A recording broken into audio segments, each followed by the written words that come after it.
Mark, great to see you. Yeah, great to see you as well, Ian. Thanks for spending the time. And Ruby, do you want to say hi? Hi. It's Ruby from our CX team, and she's been spending lots of time with Mark at Yoshi's. Cool. Well, Mark, maybe we could start this off with you telling us a little bit about your background at Yoshi's and event marketing. Definitely. So, as far as event marketing, that kind of my career in that quote unquote got started in Austin, Texas, where I'm sort of cut my teeth in marketing. I was just a young kid out of college and was really into hip hop and art and wanted to explore that independently. So a lot of the marketing just it was forced because I was starting my own thing, throwing my own shows, doing my own art stuff and building communities. So I was doing a lot of my own events and marketing them. And that was like in the old MySpace days, right? So we've come a long way. Now we're heavily utilizing social media like Facebook and Instagram, things like that. So it's kind of been cool to see the evolution of social media as it goes with event marketing. I got started in Yoshi's when I moved to the Bay Area, probably a little bit over 12, 13 years ago. I just sort of moved to the Bay Area somewhat on a whim. I was just getting tired of triple digit summers in Austin. So when I moved here, I kind of wanted to, stay in the music community, music scene. And I saw that Yoshi's was hiring for the then San Francisco location for a graphic designer. And I was like, oh, I could do that in my sleep. So I started as a very part-time graphic designer and then sort of evolved into a social media coordinator and almost a marketing consultant. And now I'm in the current position as a marketing director and in charge of marketing just a crazy amount of shows that we do per year. How many, roughly? More than 365. I would say probably 3 nights out of our week, or mostly 2 shows a night. And then sometimes there's instances where it's two different groups or two different acts in a night. So Sounds hectic. yeah. How big is the team? Currently there's two of us on the direct marketing team, three of us in the jazz office. It kind of deals with everything from the booking, the hotels to the marketing. What's the most fun part of the job? Can I ask that? Yeah, you definitely can. I think for me, I am still in love with live music. Yeah. It's a passion of mine. It will be probably till the day I stop breathing. I like dealing with the agents and the managers and the artists, and I like that aspect. But honestly, I love it when I step outside of our office and it's a busy night and there's just this energy in the air. People are dressed up, they're ready to have a great evening out. And it's really comforting to see like smiles on people's faces, and the anticipation of seeing their favorite artist or, just having a night out with their loved one or their friends. Favorite show that has happened this year? Do you have one? One that comes straight to mind, Mono Neon. That's kind of an office favorite of ours. He's a real funky bassist. I believe he might have played with Prince during his last tour or last couple shows or what have you. But he's just amazingly fun, and it's somebody that everybody should listen to. Sweet. Check them out. We've been learning a ton from the ways that you've been exploring and experimenting with SMS marketing. So I think it'd be cool to dig into that for a little bit here.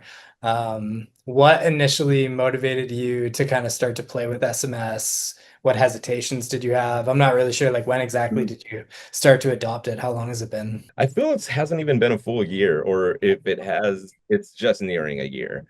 So SMS has always been interesting to me as a marketer, right? And even as a consumer, right? I love to be part of the cool text clubs, right? Or where you get information that you actually want. One that comes to mind is a local bakery that we go to quite often, and they send really fun, quirky little text about, their cupcakes of the month or whatever. And I find Yeah. myself looking forward to getting those, right? As the topic of SMS got brought up, I think last year during eTix Blast, which eTix is our ticketing company, of course. I believe there was a few different conference or panels about texting and how it's very beneficial for venues and things like that. So it kind of made it a little bit more accessible. A lot of questions got answered. I was able to talk to other professionals about it. It was like the perfect introduction for us, right? And the only hesitations that I had were it just seemed very overwhelming. As we discussed earlier, we have a small team, so we don't have a lot of bandwidth to try something new that none of us have any idea of how to get it off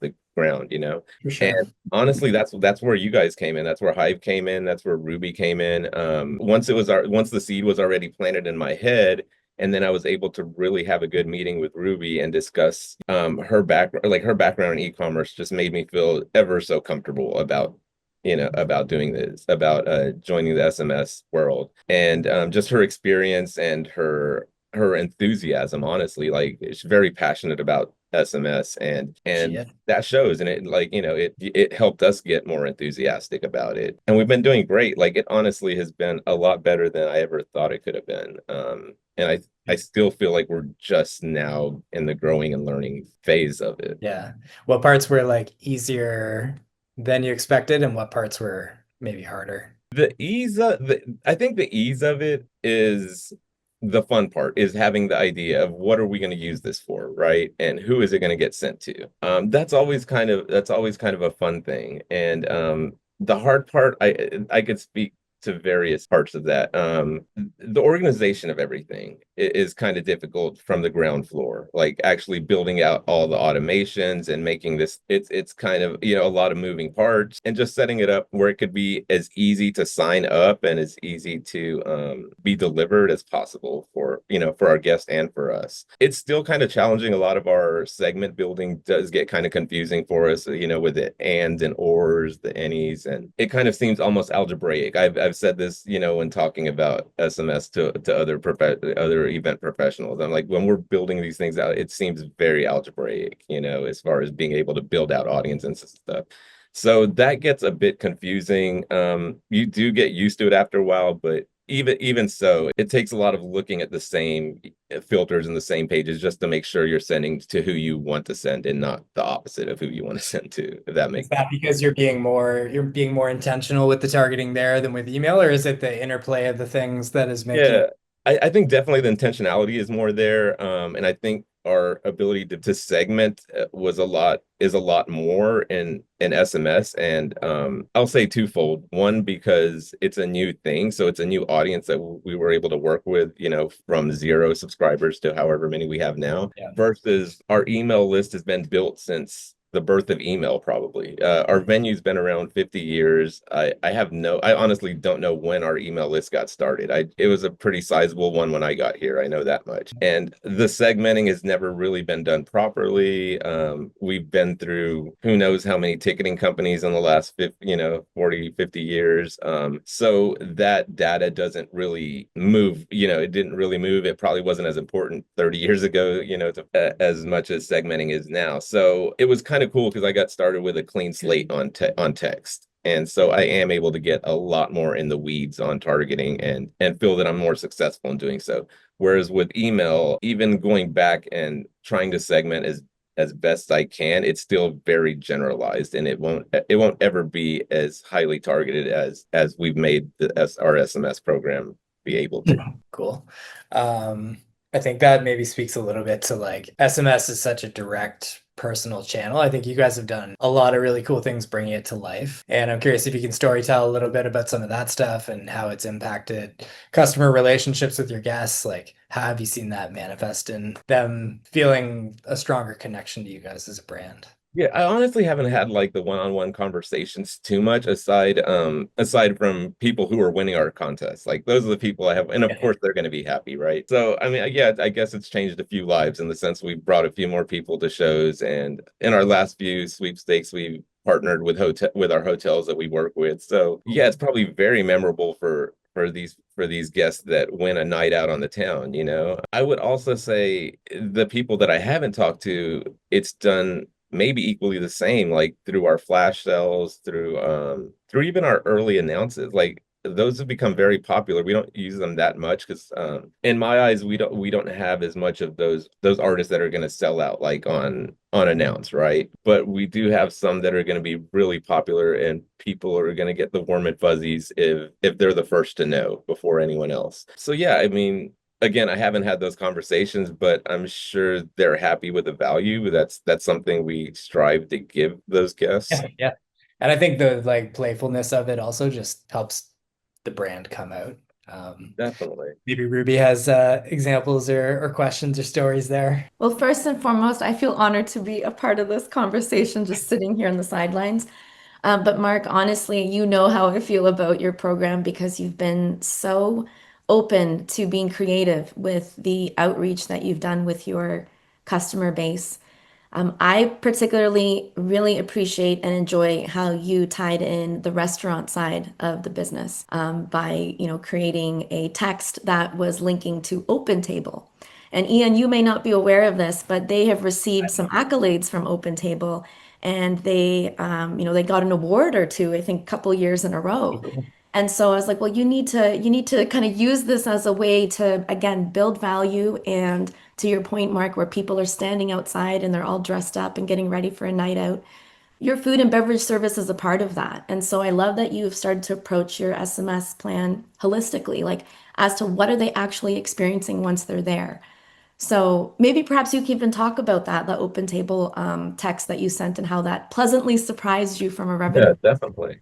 So one of our challenges currently, and actually post-pandemic, has been bringing our restaurant goers and guests back into the restaurant, just solely on our food and on the restaurant versus a guest coming in for a show and dinner, right? Because we have it set up where our guests can buy a show ticket and then they can reserve a seat if they dine in our restaurant a few hours beforehand, right? So we try to make a full evening of it. So that being said, when we have great shows and we have great nights where, things are sold out or even halfway sold out, then we don't have a problem filling our restaurant. It's just sort of hand in hand. The issues we're facing is actually on those slow nights or on the very few nights of a year when we're dark and don't have a show going on, but our restaurant is still open. In the past, like pre-pandemic, we could hold our own. Post-pandemic, not so much. And I think that there's a myriad of factors that attribute to that. So we wanted to push a text out. I think it was a slow night we were having, or it was a dark night. So we were like, okay, let's send a promo, $25 off of $100 tab, and let's see what happens. So we sent to, I believe at the time we had like 10,000 subscribers or something like that, and we had no idea what was going to happen. I think the text instructed the guest to show the server the phone so that they'd get that discount, right? Yeah. So yeah, it was pretty exciting when we left for the day, and we detailed the restaurant managers and let them, hey, there may be a lot of people coming in with their phones, just be in the know, treat them great. So that being said, the restaurant aspect of that whole program didn't really hit a home run. It was only used like maybe 3 or 4 times that evening. Either way, but we still saw success from that text, and that was surprising because when we looked back at the text, we saw it was something like over $2,000 in ticket sales that were attributed to this text that went out that had no link or no mention of any show whatsoever. This was a strictly food text, strictly with an open table link. And so we found that our guests, even though they didn't, take advantage of the discount that we were offering, that it still reminded them, hey, look, we're here. And, and it was enough for them to, go to the site, see what's going on, and find a show that they were interested in. So while we may not have had success directly happening that night with a $25 discount, we're still bringing in a guest that paid full price for a ticket and will probably end up paying full price at the restaurant the night of the show comes around. So kind of a win-win.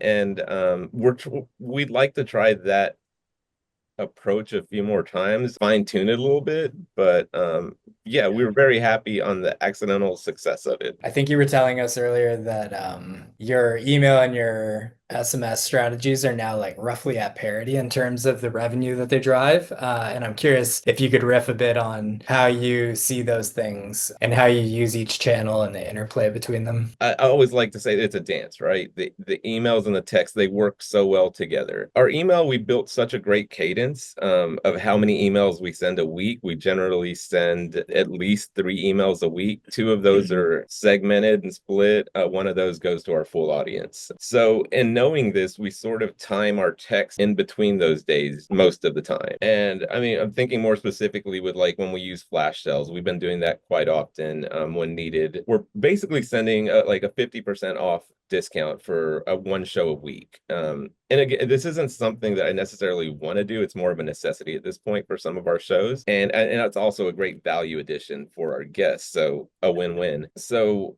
usually I'll time those, like I'll time our flash sales about a day or two before an email would send. That way, if that text doesn't sell out our limited discounted tickets that we have for that, then I could lean on the email and give the email people, you know, a chance at some discount also. But I've only had to do that like probably once or twice out of probably close to 10 discount. Like our texts usually really drive the sales that we're looking for in, you know, as far as with discounted tickets. That's awesome. How many people are on the list currently? As of right now, there's Tell you. 13,659. Okay. Thank you, Ruby. How like what have been the most successful ways to build the list? So we've tried all types of ways, and we're still doing a lot of things. When you sign up for our text club, you're automatically entered to win a $250 gift card. We randomly give that to somebody once a month. So we have a lot of in-house marketing of that on flyers, on posters, on QR codes or what? yeah, what do you- QR codes, exactly. And it leads a QR code, it leads to the deep link so that the user just has to basically hit send and they're in the club. We have it on TVs, you know, throughout the venue and throughout the restaurant. We do a lot of sweepstakes. We have a sweepstakes running almost all the time now, whereas a year ago that wouldn't have been the case. A lot of social media ads too. Whenever we run sweepstakes, it's kind of in conjunction with social media. Run ad traffic out. And we also run them in our email blast as well. Even though I feel that we probably squeezed as much as we could get out of our email blast at this, our email subscribers at this point, because we ran so many text promos through there. We still kind of do because they'll dwindle. They'll dwindle in every once in a while. Yeah, that's pretty much it. Ruby and I are working on some bit of a text referral program thing. I don't know what you'd want to call it. Like if you invite your friend to join the list or something, you get some reward or Yeah, we're looking to gamify it in some way. And yeah, we're just trying to work out the process of how that would look. So I'm really excited about that because we've made like 13,000. We made these people happy and we've made them excited to check their phones, right? So like, why wouldn't they share with their friends? So yeah, and especially if we can make it fun to do so, I think that's gonna be a big multiplier. yeah. I'm curious what are you doing in those sweepstakes that are effectively like continually running now? Are you just giving tickets away or how do you pick which shows to run them for? It's generally just tickets. The last few months we've been working with a hotel, so we're able to give like a night out. In the future, we may be doing some merch sort of giveaways, things of that nature. Yeah, it seems to be enough, and it goes a long way. Like for instance, if we're giving 2 tickets away, and let's say we put a few $100s in social media ads, and we're bringing in 400, 500 subscribers, you know, okay, that's optimistic, but even so, like that's a great trade-off for 2 people on a guest list, you know, on a show that may not even be near sold out. So Yeah, totally. yeah, I'll do that all day. Are you doing that for most shows or are you like picking a show a week and doing it? No, we're pretty selective on shows. I'm kind of playing with like okay, do I want to give a show that maybe needs promotion, and part of it will be the social media ads will help promote this show, or am I picking a show that chances are is going to be sold out and doesn't need the promotion, but that name is going to get a lot more people to subscribe? I kind of go back and forth with those two sometimes because it is a timing thing also. So I'll look like, you know, a month down the line or a month and a half down the line and pick like what shows fit during these weeks, you know. For venues that are combining like live entertainment with food and bev, what's your advice on creating complementary strategies that sell tickets and also like drinks in the bar? Oh, that's a tricky one because again, like when we sell shows, like the drinks sell themselves. You know, we don't really need to run a discount for any sort of food and beverage if people are already in. So Yeah, again, that's sort of a challenge that I'm working on too, is making the restaurant stand up a lot more on its own, aside from the More show. so about getting people to book dinner there before the show. Yeah, because it's almost, I mean, I feel that we've been around so long, and most returning shows we have returning guests and they kind of know our system, know how it works. So it's not such a struggle to get people to reserve once they have a show ticket. One last question from me, and then we can see if Ruby has any. But Ruby told me that you have a 0% opt-out rate on your SMS, which is crazy. And I'm curious, like, what's the writing strategy that you have behind that to keep that stuff engaging? How are you doing that? That's amazing. That's every time I hear that, I'm like, that's crazy. As far as the writing strategy, we try to keep things very like friendly. Like we want you to read that text like a friend would have written it to you, right? So we always try to keep maybe that top line or that first line very, very conversational. And if it deals with an artist, well, it usually does deal with an artist, right? I'm a fan of puns, and I like the, if I could find an artist's song that maybe makes sense to throw in there, then I think that's fun too. And it hits a little bit more when it gets to the youth, when it gets to the guest, right? Because if it's their favorite artist, they're going to relate to that lyric or that song. Yeah, so that's the writing process. Generally, we kind of start there. I write it within Hive. Usually, I'll try to write something and shave it down to where it's just one SMS because I'm kind of cheap. And yeah, and it's usually like myself and our marketing manager, we'll kind of go back and forth, try to make, this perfect little text. And yeah, it seems like it's working so far. So Apparently, yeah. yeah, I'm happy about that. That's really amazing. And we have fun with it too, because it helps us, when we're not too familiar about an artist, we kind of dig deep in the catalog sometimes and try to pull anything that might Yeah, be able yeah. to. Do you have a process for doing that? Like, how do you go about trying to find that thing to talk about? It's usually like, what are the hit songs? What do people know this artist for? Like for instance, we're doing a DJ Quick early announce pre-sale. I think we're gonna send the text out later today, actually. And yesterday we had a good time, looking at some old videos and just kind of like, just discovering more about the artist. So I think that helps us also on the marketing end, because the more product knowledge we have, the better, and we're able to take that into emails, into conversations, into sharing with other people, in the company that.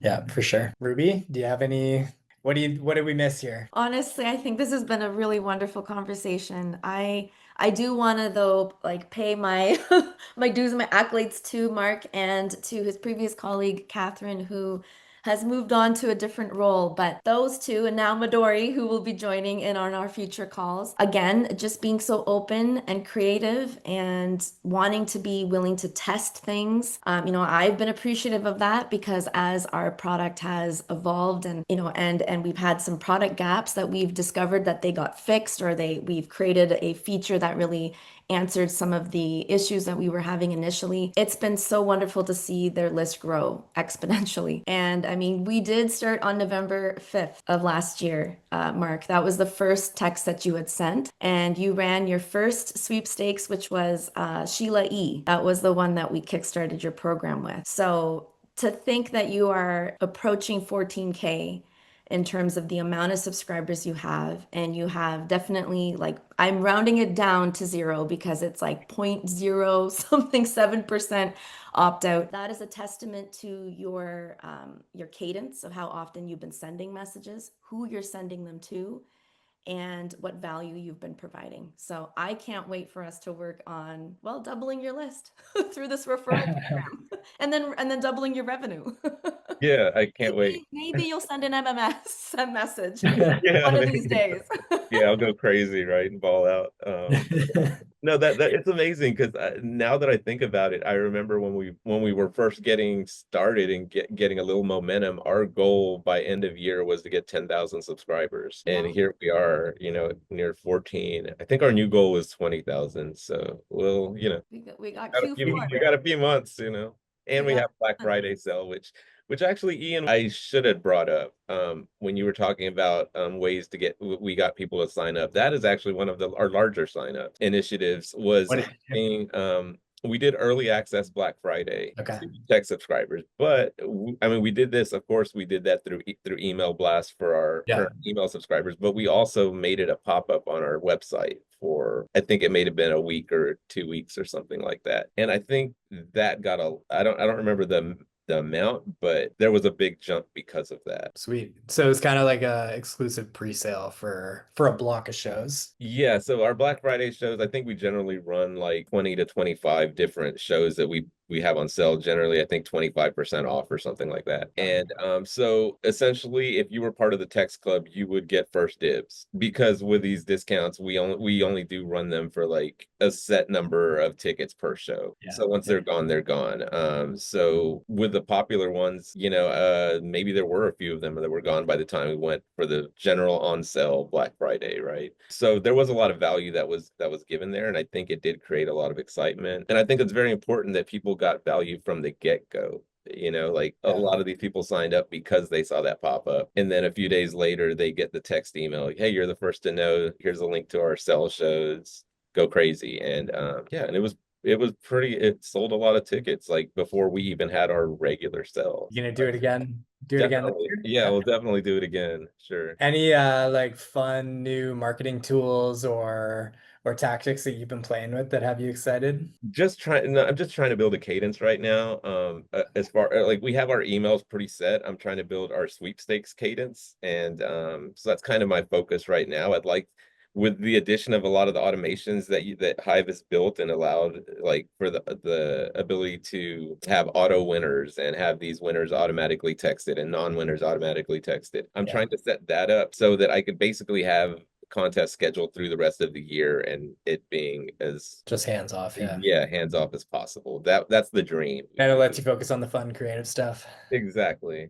Yeah, awesome. Well, anything else that you wanted to chat about? Do you have questions for Ruby? But yeah, always have questions for Ruby, but I mean we could sit here and talk all day about brainstorming SMS ideas. That's the cool thing about this. And yeah. Cool. I want to thank everyone at Hive too. Y'all are a great team, and you're all Thank very you. passionate about what you do, and it comes across, and that helps us do our job. And yeah, Well, truly appreciate it. We appreciate the kind words. But yeah, thank you very much for your time, and we can let you go. Have a good afternoon, y'all. Thank Thanks. you, Mark. Appreciate it. Yeah. Bye. Here, guys. Bye. Take care. Thank you so much for watching. If you enjoyed this episode, subscribe to Hive for more backstage conversations with the people shaping event marketing. To explore our super awesome marketing platform, book a demo using the link in the description.